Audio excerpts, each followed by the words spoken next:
சென்னையில் அமைக்கப்பட்டு வரும் புதிய குத்தம்பாக்கம் பேருந்து நிலையம் ஆகஸ்ட் மாதம் 1ஆம் தேதி திறக்கப்பட இருப்பதாக தகவல் வெளியாகி இருக்கு. ஏற்கனவே இந்த குத்தம்பாக்கம் வீடியோவை பற்றி நம்ம போட்டிருக்கோம். இப்போ புதுசாக அப்டேட் வந்திருக்கு. அதனால இந்த குத்தம்பாக்கம் வீடியோவை மறுபடியும் பார்ப்போம். வாங்க வீடியோக்குள்ள போகலாம். Welcome to Vijay info.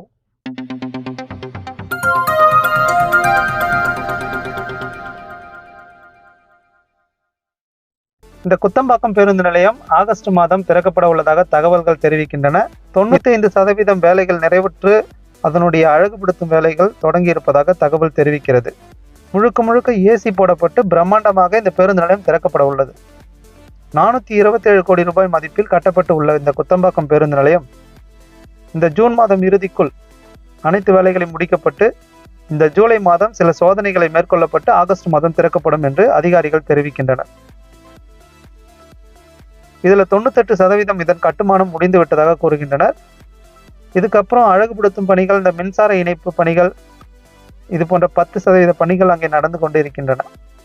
இதே போல தான் அம்பத்தூர் மற்றும் தண்டையார்பேட்டை பேருந்து முனையங்கள் 57 மற்றும் 52 ஆண்டுகளுக்கு முன்பு கட்டப்பட்டிருக்கிறது. இதன் சீரமைப்பு பணிகளும் நிறைவு பெறும் தருவாயில் தான் இருக்கு. அதுவும் இல்லாமல் செங்கல்பட்டு மற்றும் மாமல்லபுரத்தில் புதிய பேருந்து முனையங்கள் கட்டப்பட்டு வருகின்றன. இதை பற்றின டீட்டெயில்ஸ் அதுக்கு அடுத்த வீடியோவில் நம்ம பார்ப்போம். ஆக மொத்தத்தில் சென்னை முழுவதும் 9 பெருநகர பேருந்து முனையங்கள் பயணிகள் பயணத்தை எளிதாக்கும் வகையில் நவீனமயமாக்கப்பட்டு வருகின்றன. இந்த நிலையில தான் பூந்தமல்லியிலிருந்து இயங்கி வரும் பேருந்துகள் இடமாற்றம் செய்யப்பட உள்ளன. சென்னையில் உள்ளூர் அளவிலான இணைப்பை மேம்படுத்த பூந்தமல்லி பேருந்து மையம் குத்தம்பாக்கத்திற்கு மாற்றப்படும் என்றும் அரசு அறிவித்து உள்ளது. MTC பூந்தமல்லியிலிருந்து குத்தம்பாக்கத்திற்கு 150 பேருந்துகளை மாற்றி இணைப்பை மேம்படுத்தும். பூந்தமல்லி டெப்போவில் 120 மின்சார பேருந்துகள் இயங்கும் என்றும் அறிவிக்கப்பட்டு உள்ளது. சென்னையிலிருந்து மேற்கு நோக்கி செல்லும் பேருந்துகளுக்காக இந்த பேருந்து நிலையம் கட்டப்பட்டுள்ளது. முதல் கட்டமாக பெங்களூரு, தர்மபுரி மற்றும் தமிழ்நாட்டின் மற்ற வடக்கு பகுதிகளுக்கு இயக்கப்படும் ஆம்னி பேருந்துகள் திருமழிசை அருகே குத்தம்பாக்கத்திற்கு மாற்றப்படும் என்றும் அறிவிக்கப்பட்டு உள்ளது. அங்கு வரவிருக்கும் பேருந்து நிலையங்களில் மற்ற அரசின் பயன்படுத்தாத வாகனங்களை நிறுத்துவதற்கும் சென்னை பெருநகர வளர்ச்சி ஆணையம் முடிவு செய்துள்ளது. இதனால் கிளாம்பாக்கத்தில் கூட்ட நெரிசல் குறையும் வாய்ப்புகள் உள்ளன. சென்னை கிளாம்பாக்கம் பேருந்து நிலையத்தில் இருந்தே ஆம்னி பேருந்துகள் தற்போது இயக்கப்பட்டு வருகின்றன.